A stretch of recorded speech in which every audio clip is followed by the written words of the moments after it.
selalu menyediakan segala yang kami perlukan. Menurut kehendak-Mu terjadilah dalam setiap kehidupan kami. Terima kasih Tuhan Yesus, sebentar kami rindu diberkati dengan kebenaran firman-Mu. Berfirmanlah Tuhan, karena hanya firman-Mu yang boleh menjadi kekuatan di dalam kehidupan kami. Berkati hamba-Mu yang sudah Engkau persiapkan, berkati dengan urapan yang baru, urapan yang khusus di dalam nama Tuhan kami Yesus Kristus. Kami sudah berdoa dan mengucap syukur. Haleluya. Amin.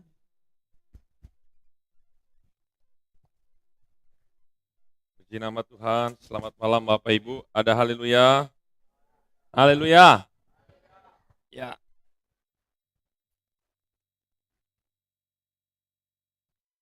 Katakan kiri kanan, semangat. Haleluya. Hari ini saya akan berikan tema yaitu keterbukaan awal pemulihan. Sekali lagi keterbukaan awal pemulihan. Amsal 28 ayat yang ke-13, mari kita buka sama-sama dalam ayat ini. Amsal 28 ayat yang ke-13.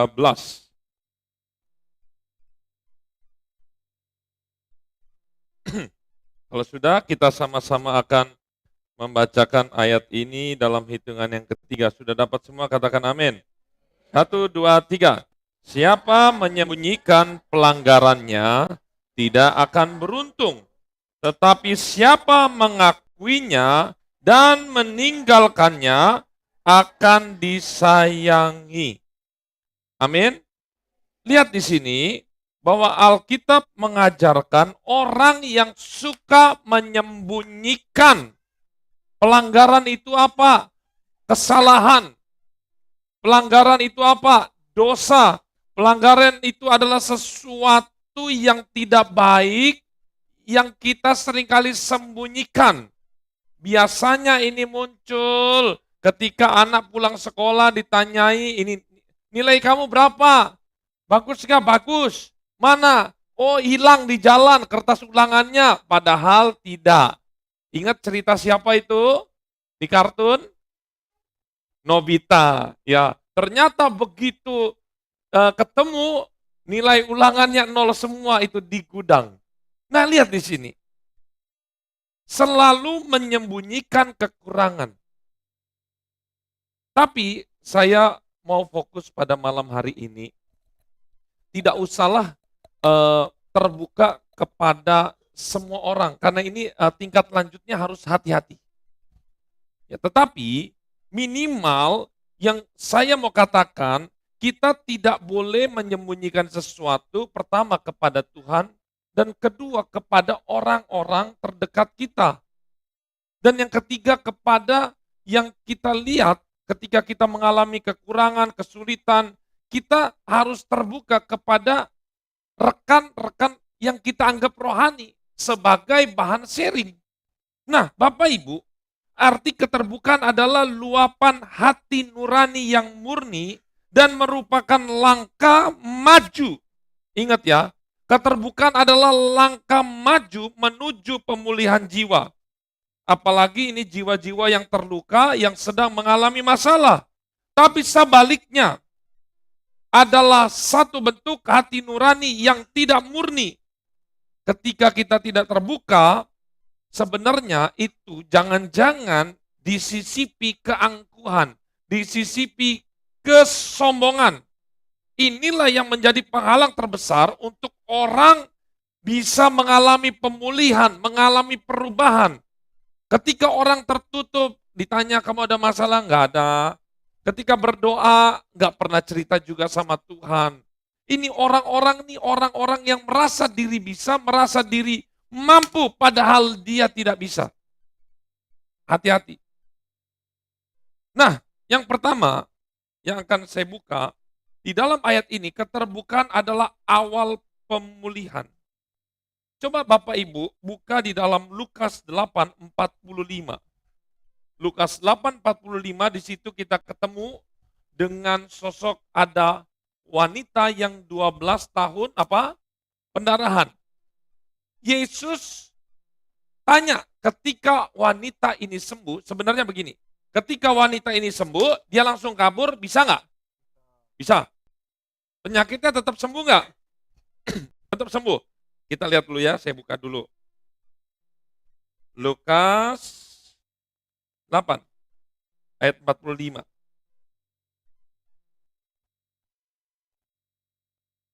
Nah ini.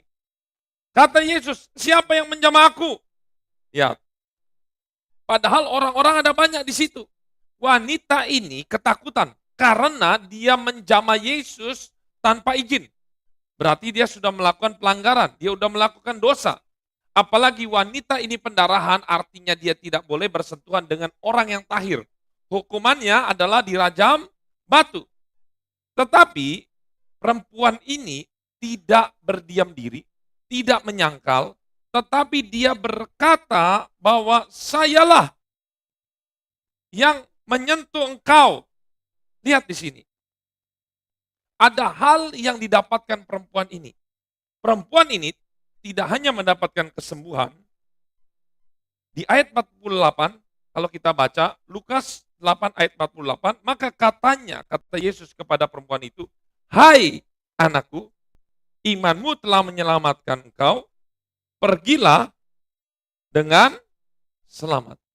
Nah ini, bukan hanya kesembuhan yang didapatkan oleh wanita ini, tetapi juga keselamatan. Selamat.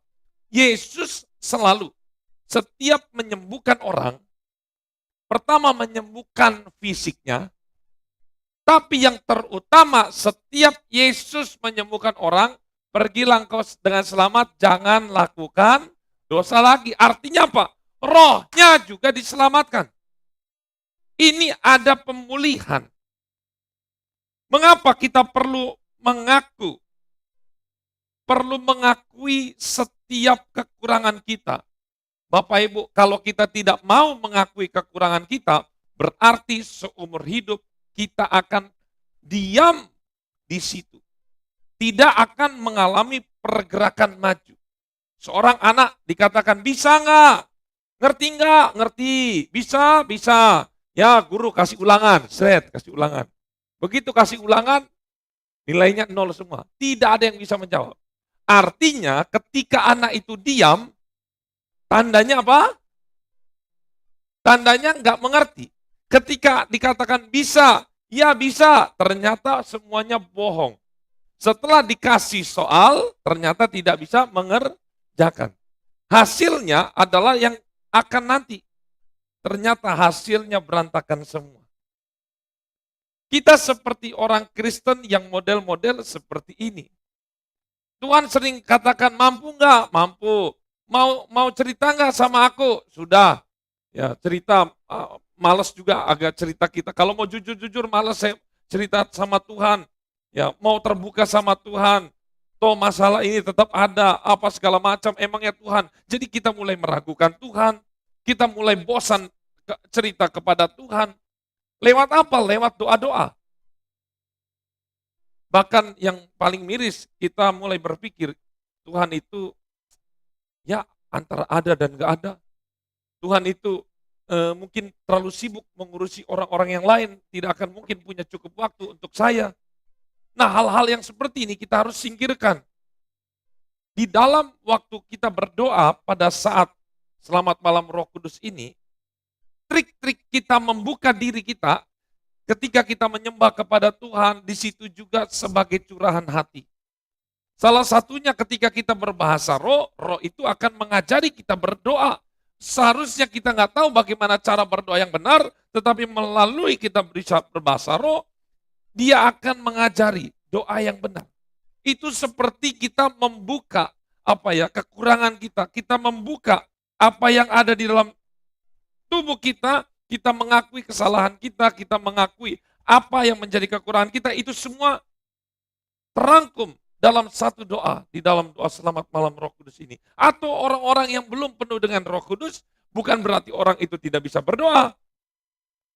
Tetapi ketika kita berdoa, kita berkata, Tuhan tolong suami saya, Tuhan tolong anak saya, Tuhan tolong istri saya, Tuhan tolong pekerjaan saya. Sambil kita meneteskan air mata, kita berkata, Tuhan saya penuh dengan kekurangan. Tuhan, pokoknya apa saja seperti anak datang kepada Bapa. Lihat, seperti anak bungsu datang kepada Bapa. Dia datang sebenarnya dengan hina, tetapi Bapaknya merangkul. Nah, hal-hal yang seperti ini kita harus terapkan. Jangan kalau doa kita udah dijawab, udah malas berdoa. Atau juga doa kita belum dijawab-jawab, sudah malas berdoa. Satu hal, kita harus terbuka kepada siapa? Tuhan. Jadi kalau sebentar kita berdoa, kita terbuka. Benar-benar kita terbuka. Apa yang menjadi kekurangan kita, kita terbuka. Jangan tutup hati ini. Ketika Roh Kudus mau masuk, izinkan Roh Kudus itu bekerja. Itu satu. Kedua, ketika kita kurang mengalami masalah di dalam pekerjaan, mengalami masalah dalam hal apapun, ceritakanlah hal itu kepada orang yang terdekat. Saya yakin pasangan itu tidak hanya menghargai sesuatu kelebihan kita, tetapi juga ketika kita cerita, saya yakin kita berkata kepada pasangan, saya kurang sini. Saya yakin namanya kalau sudah Tuhan jadikan dua menjadi satu, ketika terbuka, saling terbuka, maka disitulah ada terobosan. Kalau udah saling diam-diam, komunikasi udah nggak jalan, sudah nggak bisa. Sudah nggak bisa. Sama seperti mobil. Gasnya jalan, remnya belum. Saya tanya bapak-bapak, mau nggak berani jalanin mobil? Atau remnya jalan, gasnya nggak berfungsi? Nggak bisa. Dua-dua harus komunikasi. Anak juga ketika mengalami masalah di dalam rumah, jangan diem-diem aja.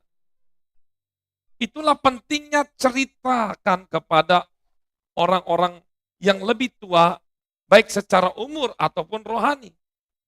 Saya yakin akan mengalami terobosan yang luar biasa.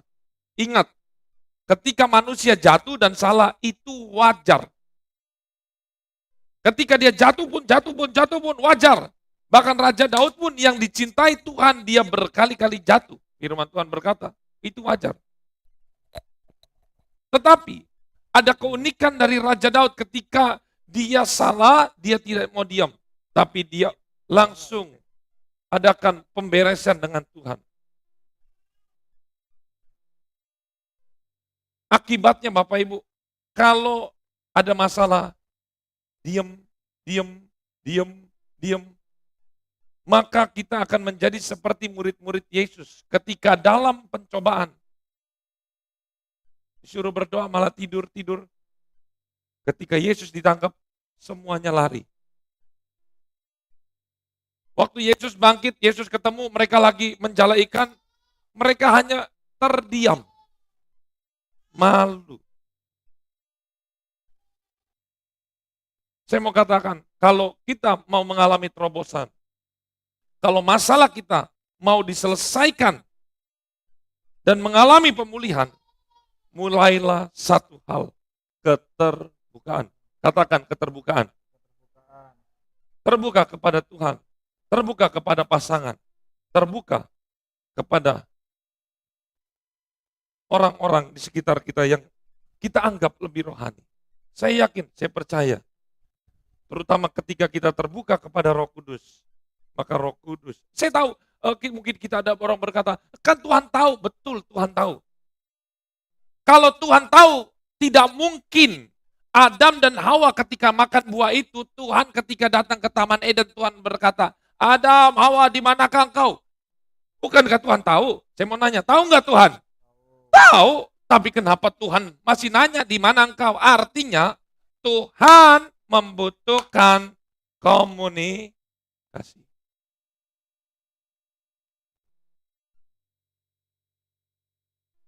Saya yakin ketika komunikasi berjalan, saya bisa bayangkan Abraham itu komunikasinya dengan Tuhan sangat bagus. Dari 50, 45, 40, 30 sampai dengan 10. ditawar-menawar karena Abraham terbuka komunikasi dengan Tuhan. Kalaupun di Sodom dan Gomora ada 10, saya yakin tidak akan dibinasakan karena Abraham.